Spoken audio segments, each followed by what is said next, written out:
Oi, gente, tudo bem? Começar aqui a parte 2 da nossa revisão, né? Nossa primeira revisão do semestre. Eu queria começar, antes de começar essa aula aqui, queria falar que agradeço muito a presença da galera na última monitoria. Quem ainda não foi, recomendo que vá. A gente vai e troca uma ideia. É um espaço bem de apoio, assim. É bem tranquilo, a gente vai e tira dúvida, vocês podem solicitar conteúdo para as próximas aulas, sabe? A gente está aqui só para trocar uma ideia e se ajudar mesmo. Então, só antes de começar a aula, fazer esse agradecimento a quem pôde participar. E eu espero que quem não pôde apareça nas próximas. Bom, essa é a parte 2 da nossa revisão de conteúdo aqui do primeiro semestre. Além do que a gente falou de uso do lápis de cor na última aula, eu trouxe de novo aqui esse conteúdo das texturas e de contraste de cores, né? Bom, começando sobre texturas e como a gente reproduz ela, né? Quando a gente vê um desenho, a gente acaba se espantando muito, assim, quando vê um desenho muito bem acabado, quando tem um realismo muito bem executado, justamente porque ele parece algo muito difícil de ser feito. Quando se a gente separa essa atividade em coisas menores, a gente percebe que é possível fazer. E bom, antes de qualquer coisa para você iniciar um desenho, se você está querendo treinar, se você quer se aprimorar na técnica, você precisa de referências com boa qualidade. No caso, se você estiver utilizando uma foto, pegar uma foto com boa resolução, porque dessa forma você representa bem os detalhes e você vai ter mais fidelidade ao material apresentado. No caso, a textura do aspecto, né, do material e tudo mais. Se você pode também utilizar objetos reais, é um pouco mais difícil do que eu utilizar uma foto, mas ainda assim é um bom treino para vocês. Bom, textura é uma coisa que a gente fala bastante aqui, e justamente porque é a aparência da superfície de um objeto, no caso, né? E aí você começa a observar as características que aquele material apresenta para você conseguir reproduzir ele de uma forma fiel no papel. Então é o aspecto de aparência, no caso, a polidez, se ele reflete bastante luz, se ele brilha muito, e característica física dele, qual o material, esse tipo de coisa. E aqui eu trouxe um exemplo, né, de variação de material. O metal, por exemplo, se você pegar e pesquisar no Google, você pode pegar referências de como treinar esse tipo de material, que é um material mais polido, por exemplo, do que a madeira. A madeira ela é muito menos brilhante. A luz reflete muito menos na madeira do que no metal. É justamente dessa forma que você começa a entender o aspecto de cada material. E a madeira em si, ela já tem essa característica de várias linhas, uma do lado da outra, né, que é a característica natural do material. O vidro, por exemplo, você já tem que lidar tanto com o reflexo, tanto com a transparência, que você começa a perceber que cada material tem o seu aspecto. O plástico também tem o fator da transparência, mas ele é muito mais opaco do que o vidro, por exemplo.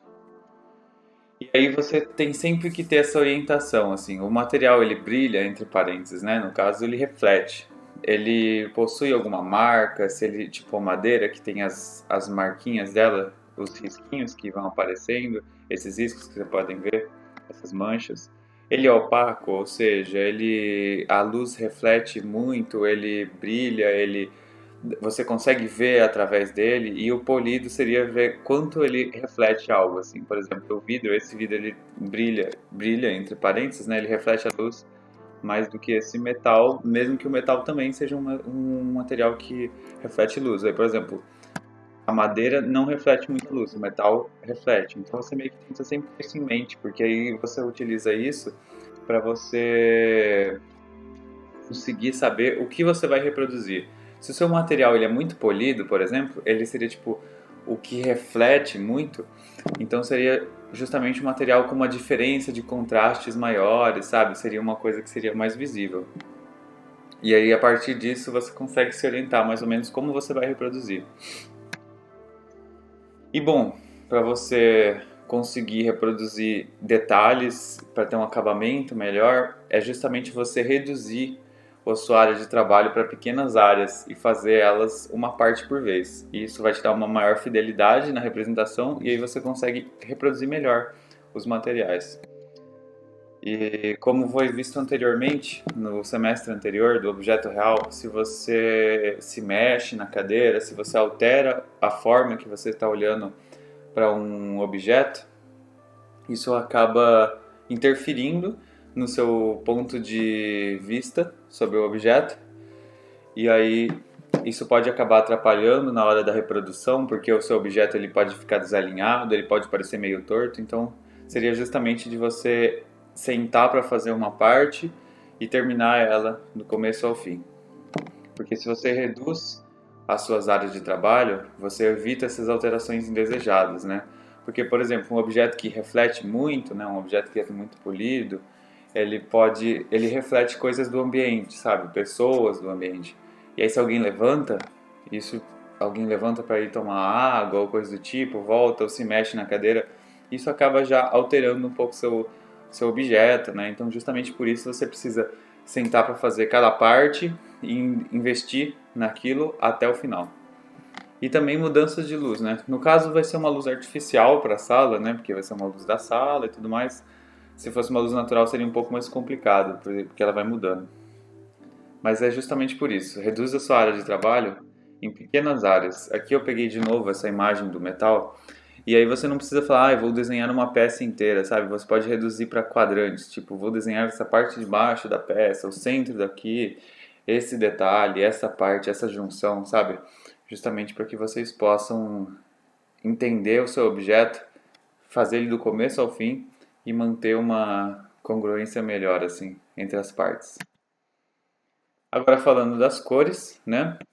Eu já tinha falado do uso do lápis de cor e aqui só lembrando da combinação de cores e como fazer, né?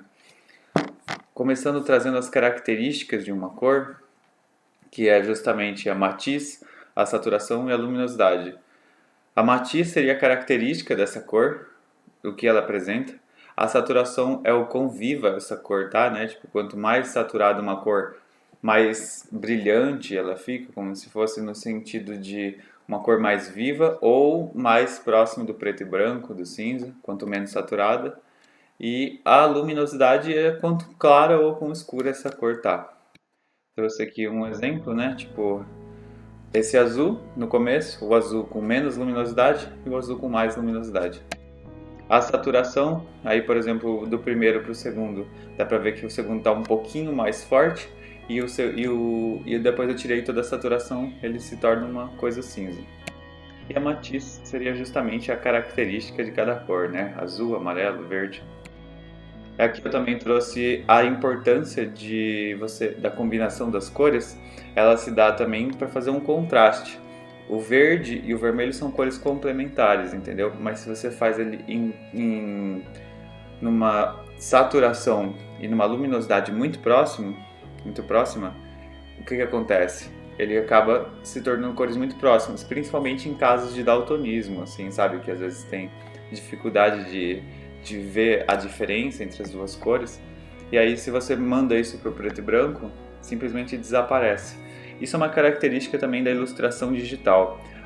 Se você for seguir nessa área de ilustração, né, que possivelmente tem alguém que vai querer seguir nessa área, você deixar o seu desenho em preto e branco, quando você está fazendo ele no digital, é uma forma de você visualizar se os contrastes estão fortes entre as cores. Aqui, por exemplo, o mesmo verde e o vermelho, eu alterei a luminosidade e a saturação, e aí você consegue ver que quando vai para o preto e branco, é possível ver uma diferença entre as cores. E aqui usando uma das nossas ferramentas, né? Lembrando que o que eu estou passando aqui para vocês é um básico de cor, de como utilizar cores e como fazer combinações. Vocês não precisam decorar os nomes de tudo, como fazer tudo. É justamente só para que vocês tenham ferramentas para lidar com o vestibular. O círculo cromático é justamente uma representação das cores que a gente enxerga de uma forma bem simplificada. E aí elas podem ser separadas em grupos, né, em grupos de características individuais de cada um. Elas são colocadas dispostas entre suas transições de cores e pode ser um guia de combinações. Eu vou mostrar aqui para vocês. Aqui justamente vocês podem ver. Essa imagem ela é bem completa justamente porque você pode ver tanto as cores primárias, né, que é o que a gente aprende, é o azul, o amarelo e o vermelho, e aí entre as cores primárias estão as cores secundárias, que é o laranja, o roxo ou violeta e o verde. E aí é justamente a combinação das cores primárias que chega nas cores secundárias. O verde mistura do azul com o amarelo. E aí entre essa combinação tem as cores terciárias, que são as variações entre a cor primária e a cor secundária. No caso ali o azul e o verde, se vocês olharem do lado esquerdo do círculo ali, viu o azul, aí sobe duas, tem o verde. E entre o verde e o azul tem o azul esverdeado, que seria a variação aí. Não precisa decorar isso tudo. Mas uma coisa que é bom vocês terem em mente é o que eu vou passar agora para vocês, que são as possíveis combinações no círculo cromático. Aqui, no caso, essa imagem ela é bem maneira porque vocês podem ter isso em mente na hora que vocês precisarem elaborar o desenho de vocês. Quando vocês estão fazendo a escolha de cores com base no que vocês querem representar, né, como a gente passou em plástica, assim, e tudo mais, tem algumas umas combinações de cores que normalmente dão certo, assim, pelo contexto que você quiser utilizar. E isso pode ajudar na hora da prova, na hora de escolher cor. Tem ali, no começo, tem essa primeira linha mostra as combinações de cores que a gente falou agora, primária, secundária e terciária. Mas aí embaixo vem uma bem interessante, complementares no caso. Cores complementares são cores opostas no círculo cromático, né? E você pode ver, o vermelho é uma cor primária, azul e amarelo são as outras duas cores primárias. A combinação do azul e do amarelo dá o verde, que é o contrário do vermelho. Por isso que é uma cor complementar, entendeu? Ela está oposta no círculo cromático. As cores análogas são justamente essas que estão próximas uma da outra, né? Cores de tonalidade parecida, isso ajuda você... É um jeito bem tranquilo, na verdade, as análogas, de você chegar uma paleta de cor que te satisfaça. A tríade é justamente um triângulo que você faz no seu círculo cromático, né? Você pode ver um triângulo perfeito ali. As semi-complementares seria você indo para a direção da sua cor complementar, indo um tom acima e um tom abaixo. Tetraédrica é um quadrado e tetraédrica é um retângulo e o quadrado é um quadrado. Aí tem algumas que eu acho que não vale tanto o esforço, por exemplo. Complementares é uma que vale muito a pena você ter em mente. Análogas é uma muito fácil, então você meio que já tem isso em mente quando você vai fazer. São cores próximas, tonalidades próximas e tudo mais. Semi-complementares está ali junto com complementares, entendeu? Então isso é um jeito mais tranquilo de você fazer a sua combinação de cores. Você saber que vai dar certo o rolê. Você pode inclusive fazer um teste na sua folha de rascunho da hora da prova e dar uma rabiscada, uma cor perto da outra para você ver se a combinação é interessante. E fazer testes, né? Utilize a sua folha de rascunho, é importante. Aí aqui eu trouxe alguns exemplos de filmes que são boas referências nessa escolha de cor e tudo mais. E aqui cada um eu trouxe um filme diferente. Aqui no caso do Mad Max, que é um filme que eu gosto bastante, eu já trouxe para vocês na aula anterior, que é a combinação do azul com o laranja. São cores complementares. As cores quentes justamente vêm mais para essa pegada do vermelho, do laranja, do amarelo. Justamente essa não é uma cor tão vibrante assim, mas ainda assim sempre fica nessa tonalidade mais próxima. Cores frias, justamente o azul e tudo mais, azul, verde e roxo, são cores que trazem não só a ideia de temperatura, né, mas pode juntar, fazer alguma composição de noite ou coisa do tipo.